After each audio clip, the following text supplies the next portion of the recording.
I'm Alex Toby, this is XDA TV, and this is the Google Pixel 7 Pro. It's the best and most polished Pixel ever, and not to give the game away too early, but this is my pick right now for the best Android phone overall. It's a refinement upon the big Pixel reboot in last year's Pixel 6 Pro, and the best expression yet of what a Google phone should be, while also being a great all-round flagship smartphone. That last part in particular has not always been true of previous Pixels. So in this sort of informal Pixel 7 Pro review, I'll zero in on some of the more important upgrades from the very similar and still very good Pixel 6 Pro, and go over why I think this is the best Android phone overall. There's a lot to get into with what is a very important milestone device, so take a sec to subscribe and we'll get started.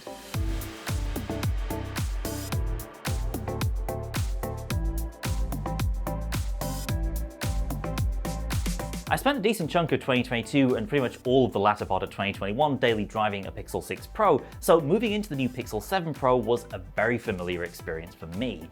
The hand feel and of course the software experience is pretty much identical, and that's definitely not a bad thing. It's still a substantial phone weighing in at 212 grams, but that 6.7-inch display is pretty manageable for me personally as someone who's used to bigger phones. I've been using the 7 Pro in the Snow colorway, white glass with a shiny silver-colored aluminium trim. I wasn't really feeling the hazel color, and I like how striking the bright white is in this design. Kinda reminds me of the white Nexus 6P from back in the day.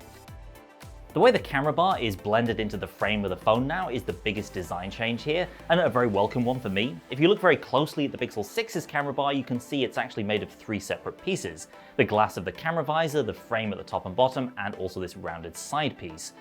The new design is definitely more streamlined and I'd bet a bit more durable too. So yeah, this is very much the same concept, only with nicer execution, once again tying the design identity of the Pixel to one of the features that's defined the series, the cameras. On the inside, a 2nd gen Google Tensor G2 chip powers this phone.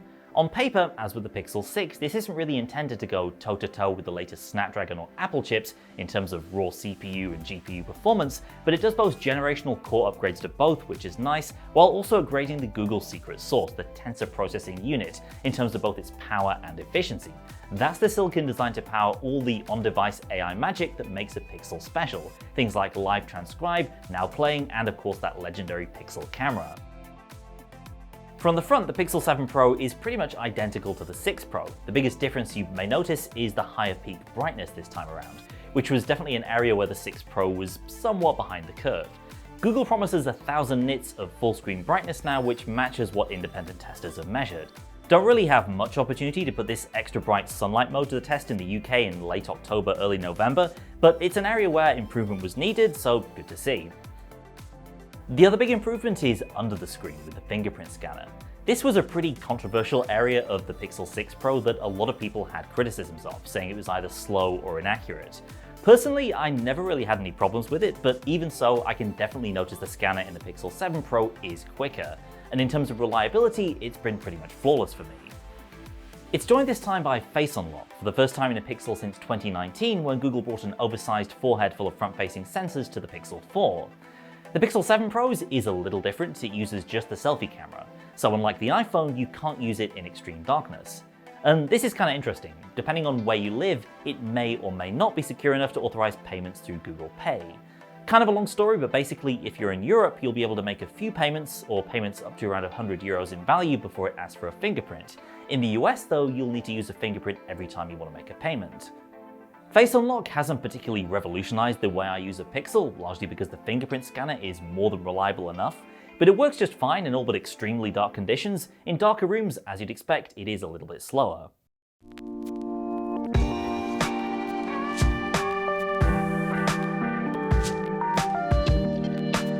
So this is a Pixel, and that means it runs the latest pure Android with Google sprinkles.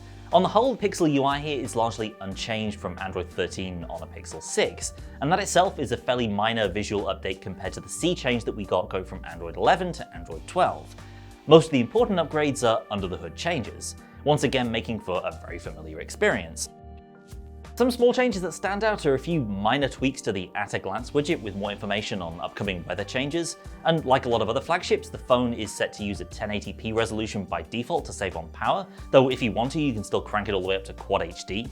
Personally, I can't see the difference unless my eye is a few inches away from the screen, so I've left it at Full HD. There are naturally some new Pixel UI features that are exclusive to the Pixel 7 series, at least for now. Let's get the most disappointing one out the way first. Direct My Call, which is supposed to let you avoid labyrinthine call tree menus when phoning call centers, is not available outside the US at present, and even my colleagues who have used it report that Google hasn't mapped very many company systems just yet, so there wasn't really much opportunity to use this feature. Hopefully this is one of those things that'll grow and improve with time. Google Messages can now auto-transcribe voice memos. This isn't a huge one for me personally because I don't use Google Messages all that much. Still, from what I could see, it works well enough, and because it's all handled on device, it's secure and transcriptions appear instantly. In other chat apps, you can of course see voice memos using the Pixel's Live Transcribe feature, but this is a bit less convenient because you've got to play them, wait for them to finish, as opposed to just seeing everything up front. So yeah, these are some fairly modest feature upgrades in terms of the regular phone stuff that you do on a phone. The more impressive new features, as with the hardware itself, has to do with the Pixel camera.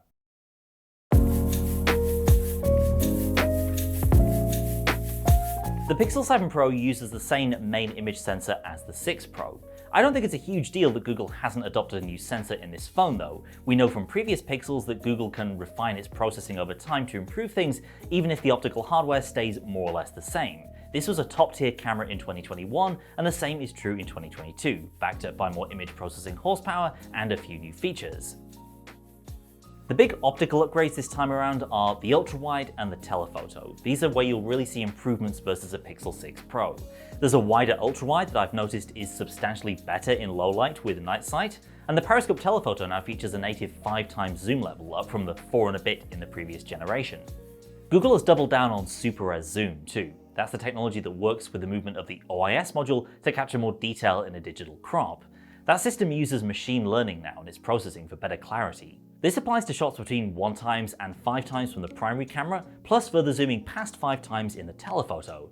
And remember, that telephoto has a 48 megapixel resolution, so there's plenty more detail to drill down into when you're shooting a 12.5 megapixel photo.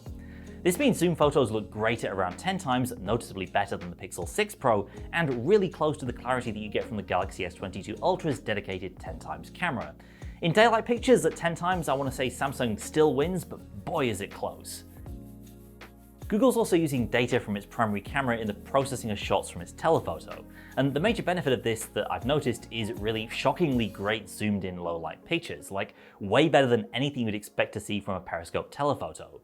There definitely is a drop off in terms of a bit of fine detail and also a little bit of lumen noise in shots like this, but for a 5x shot handheld from a phone camera at night, these photos are still super impressive.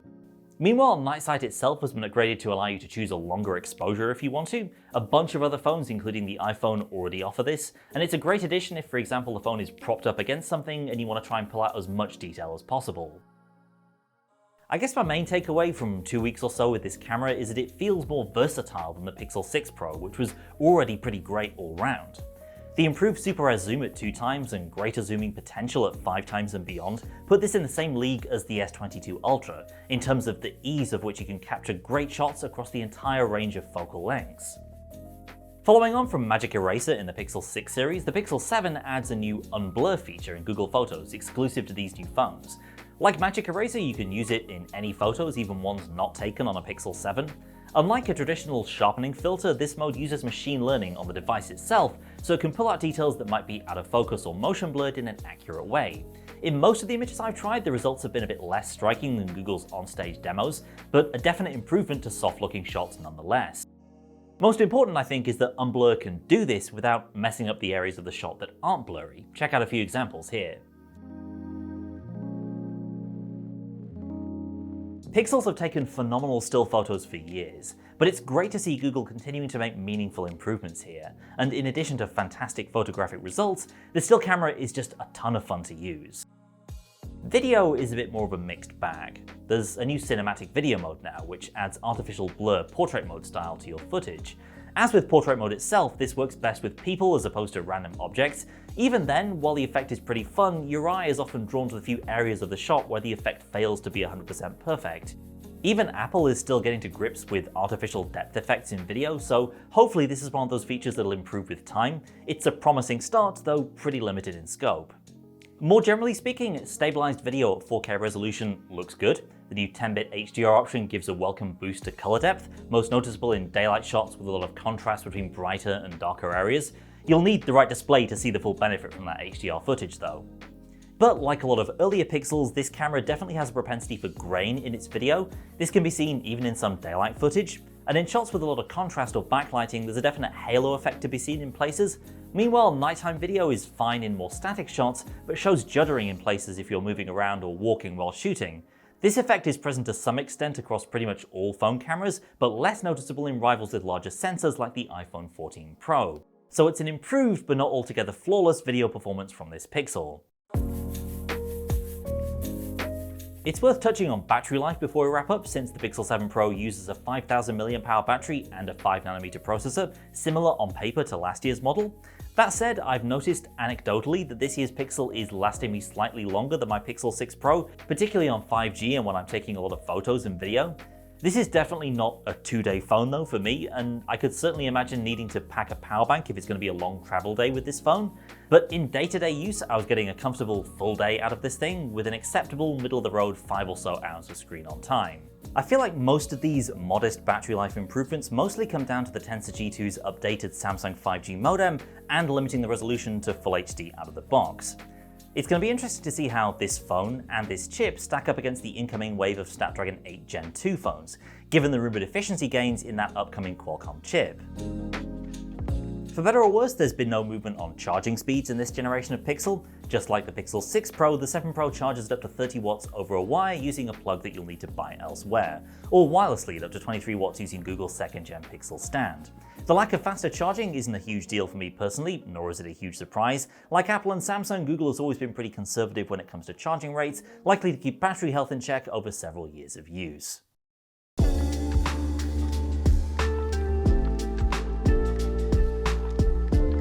I've used every Pixel flagship since the first one in 2016, so I have a decent amount of perspective on the series as a whole. And whether you're talking about the design, the software experience, performance, cameras, and even price, the Pixel 7 Pro comes as close to nailing it, I think, as any other flagship.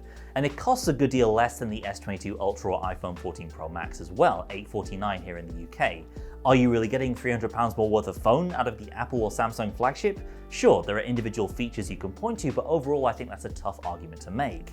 The Pixel 7 Pro is a good example of how to do a really solid iterative update on an already fantastic phone. The feature improvements are mostly a combination of this was already pretty good and now it's great, and this was not so great and now it's good. It's a fantastic extra layer of refinement of what was already a brilliant Google phone last year. The camera upgrades, especially Super Res Zoom and the new telephoto and ultra-wide cameras for me, have made the most fun smartphone camera even more enjoyable. And while the new voice features added to the Pixel UI haven't really blown me away, the Pixel 7 Pro still benefits from all the other stuff Google's been adding over the past 6 years. Things like Now Playing, Live Transcribe, Crash Detection, Hold for Me, and Call Screening. All of this at what is still a pretty reasonable price makes the Pixel 7 Pro the best Android phone of 2022 in my opinion. But that's just me. Let me know what you think down in the comments, whether Google's gone from strength to strength with the Pixel 7 Pro, or whether you want to see something a bit different this time around. We're going to keep covering this phone as it gets more updates in 2023 and beyond, so stick with us here and subscribe to XDA TV so you don't miss that. But in the meantime, thanks for watching, and I'll see you next time.